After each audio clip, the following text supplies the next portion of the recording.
Make sure you turn your main water shutoff to the off position. Then I want to have some type of channel locks or slip lock pliers to hold onto the body of the spigot.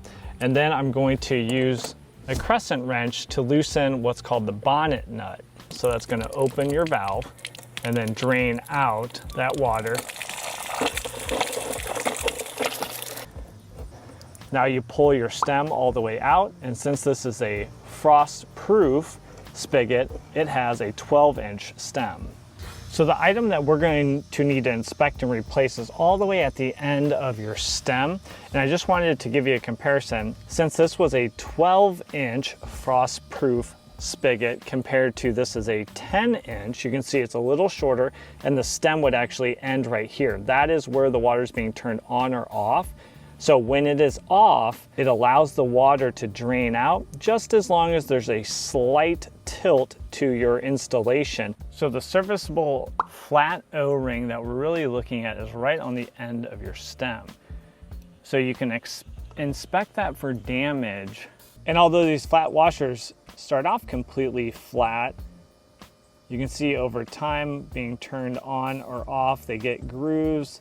You get chips out of them like this, and that can be the source of your leak. So now all we need to do is size up a flat washer that will serve as our replacement. Now, if we look at an original one, it has a little bit of a lip on it, which actually shows that it was probably missized originally. So this one should work for us.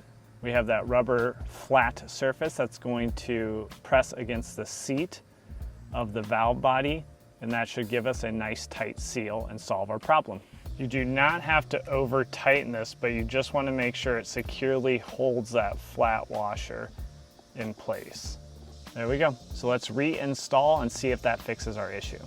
And also I had that small plastic washer here on the surface. I do not have a replacement for that.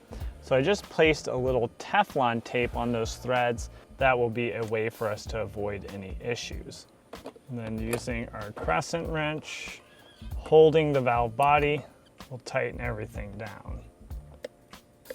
So with the water back on, we'll go ahead and turn things on and see if we can stop that dripping.